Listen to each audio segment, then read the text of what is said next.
Hello students, empirical institute के इस simplification test series में ये है टेस्ट नंबर 22 के पार्ट 1 का एक्सप्लेनेशन। चलिए इस वीडियो की शुरुआत करते हैं। पहला क्वेश्चन कुछ इस प्रकार है, 3 की पावर x माइनस 2 3 की power x plus 2 plus 51 equals to 0 में x का मान क्या होगा। अब देखिए इस क्वेश्चन में सबसे बड़ी जो कन्फ्यूज़न वाली चीज़ हो सकती है वो ये संख्या हो सकती है। पहली बार में देखने पर ये लगता है कि 2.3 लिखा हुआ है, लेकिन ऐसा नहीं है। यहाँ पर ये 3 के मल्टीप्लिकेशन में है, वरना यदि ये 2.3 होता तो यहाँ पर पूरी तरीके से एक ब्रैकेट लगता, जो कि यहाँ पर नहीं है। तो इस क्वेश्चन को सॉल्व करते हैं। यहाँ पर कहा गया है 3 की पावर x माइनस में 2, यहाँ पर ये इंटू में 3 की पावर x प्लस 2 है, प्लस में 51 इक्वल्स टू 0। अब देखिए मैं यहाँ पर ये कर रहा हूँ कि 3 की पावर x माइनस में 2, ये जो इंटू में 2 है, यहाँ पर मैं 3 को इस प्रकार से लिख रहा हूँ कि इंटू में 3 की पावर x इंटू में 3 की पावर 2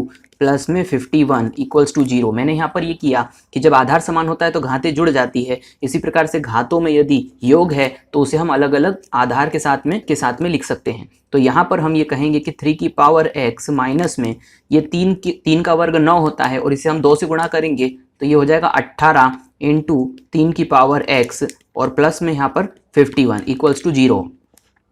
अब यहाँ पर हम 3 की पावर x और 3 की पावर x कॉमन ले लेंगे तो यहाँ पर आ जाएगा 3 की पावर x कॉमन लेने पर 1 माइनस 18 और यहाँ पर हो जाएगा ये 51 इक्वल्स टू 0। अब देखिए यहाँ पर ये हो जाएगा 3 की पावर x ब्रैकेट में माइनस 17 और इस तरफ मैं 51 को लेके जाऊंगा तो ये हो जाएगा माइनस 51। अब देखिए यहाँ पर मैं एक काम कर रहा हूँ, सुविधा के लिए मैं यहाँ पर एक ये 3 की पावर x को एक कांस्टेंट मान लेता हूँ। तो मैंने यहाँ पर 3 की पावर x को एक कांस्टेंट k मान लिया। अब मैं यहाँ पर लिख देता हूँ minus 17k equals to minus 51। ये माइनस से माइनस कैंसिल हो जाएगा।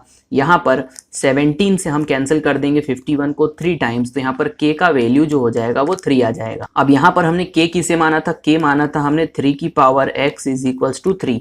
अब देखिए यहाँ पर हम कह सकते हैं कि जब बराबर का चिन्ह हो और आधार समान हो तो घातें भी बराबर होती है, यानी 3 की पावर यहाँ पर 1 है। इसका मतलब यहाँ पर x का मान 1 आ जाएगा, जो कि ऑप्शन बी पे दिया गया है। तो मैं उम्मीद करता हूँ ये क्वेश्चन आपको समझ में आया होगा। आगे बढ़ते हैं, अगला क्वेश्चन करते हैं। अगला क्वेश्चन है, किस न्यूनतम संख्या को 6155 से घटाया जाए कि उत्तर संख्या पूर्ण वर्ग हो जाए। अब देखिए ये एक स्पेसिफिक क्वेश्चन है, एक पैटेंट क्वेश्चन है। इसका मैं आपको तरीका बता देता हूँ। यहाँ पर 2 प्रकार के प्रश्न मैं आपको बताऊंगा, एक घटाया जाए और एक जोड़ा जाए। याद रखिएगा, अगला क्वेश्चन जोड़ा जाए वाला होगा और यह है घटाया जाए। तो सबसे पहले किस संख्या को घटाएंगे ये हम पता कर लेते हैं। तो मैं प्रोसेस बता देता हूँ। इस प्रकार से जो भी आपको संख्या कही गई है उसे इस तरीके से लिख दीजिए और इस प्रकार से आप लाइनें बना दीजिए। अब यहाँ पर आपको, क्योंकि इसे पूर्ण वर्ग में बनाना है, इसीलिए पीछे से आप 2-2 संख्याओं के जोड़े इस तरीके से ले लीजिए। यहाँ पर 55 और 61 2-2 संख्याओं के इस प्रकार से जोड़े हो गए।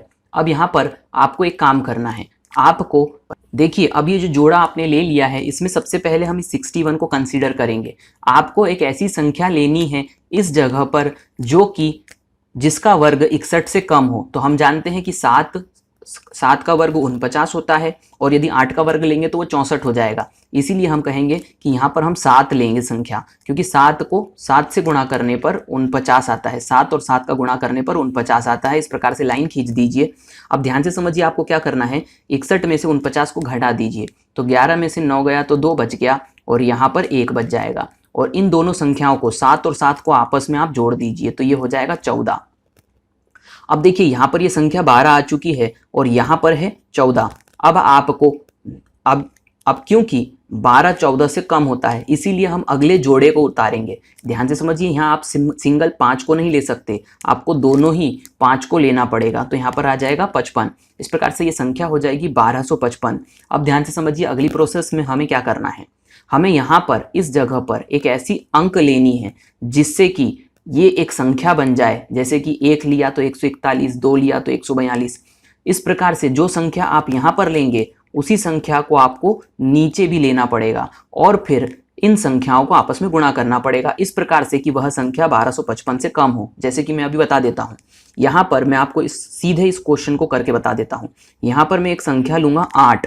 जो संख्या ऊपर ली जाती है वही नीचे भी ली जाएगी, जैसे ऊपर किया था हमने 7 और 7। यहाँ पर आप 8 और 8 ले लेंगे, तब आपको एक काम करना है, 148 में 8 का गुणा करना है, जो मैंने अभी आपको बताया।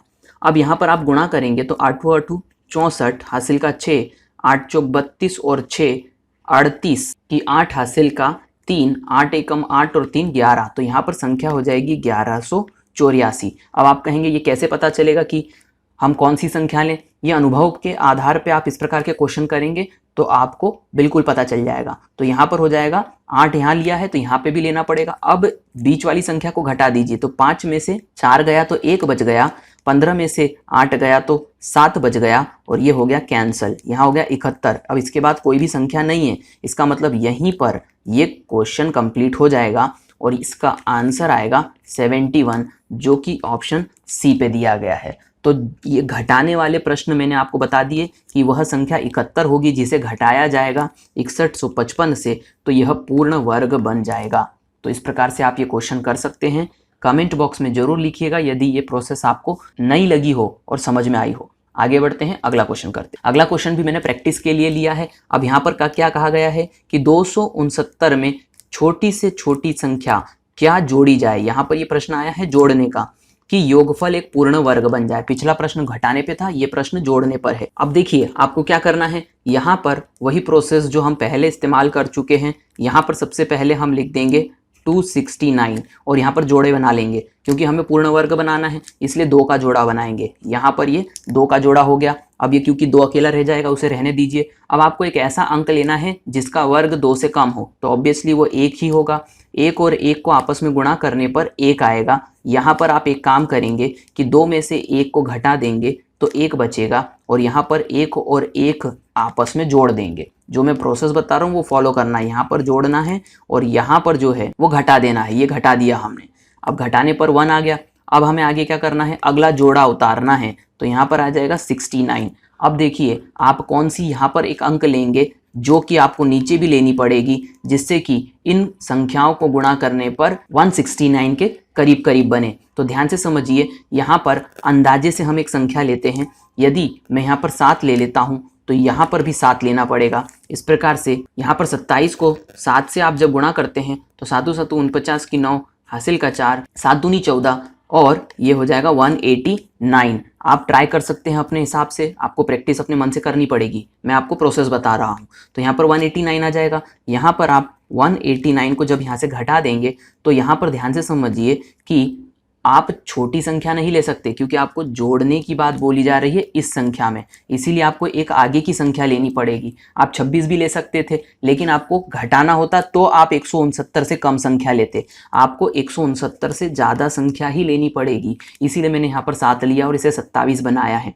आप 26 लेते तो उससे कम हो सकता था, लेकिन आपको कम नहीं लेना है, क्योंकि आपको यहाँ पर जोड़ने वाली बात कही गई है। जहाँ पर घटाने वाली बात कही जाएगी वहाँ पर आप इससे कम संख्या ले सकते थे। तो यहाँ पर अब हम घटाएंगे तो ऑब्वियसली यहाँ पर नेगेटिव में आंसर आएगा। 9 में से 9 गया, 0 बच गया, 16 में से 18 यानी 18 में से 16 जाएगा तो यहाँ पर 2, यानी कि ये माइनस में आंसर आया है। और इसके बाद अब संख्याएं कम हो गई, खत्म हो गई है। इसका मतलब यहाँ पर ये -20 का मतलब ये हो जाएगा कि यहाँ पर जोड़ने की बात पे माइनस आंसर आता है और घटाने की बात पर प्लस आंसर आता है। इस प्रकार से इसका आंसर हो जाएगा ऑप्शन बी। तो दोनों ही प्रकार के पैटर्न मैंने आपको बता दिए, जोड़ने और घटाने दोनों के। तो इसका सही आंसर होगा ऑप्शन बी 20।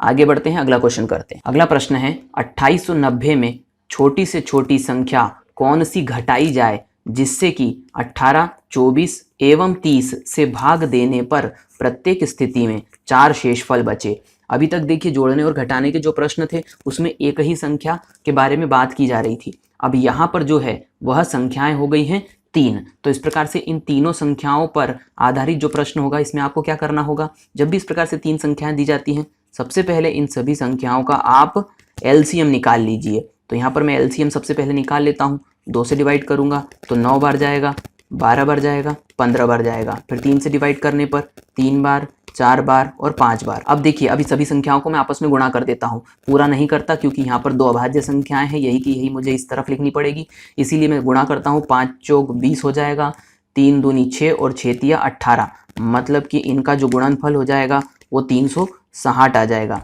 अभी जो 360 आया है, अब ध्यान से समझिए यहाँ पर हम क्या करेंगे, यहाँ पर हम 2890 में ये 360 से डिवाइड करते हैं तो हम देखते हैं कि पूरी तरीके से भाग चला जाएगा या कुछ शेषफल बचेगा। तो यहाँ पर 0 से 0 कैंसिल हो गया, यहाँ से हम डिवाइड करेंगे तो 9 चौक 36, यहाँ पर डिवाइड करेंगे तो 9 तिया 27 और यहाँ पर 19 बचेगा तो 9 एकम 9, यानी कि यहाँ पर रिमेनिंग के नाम पर जो बचा हुआ है वो है 10।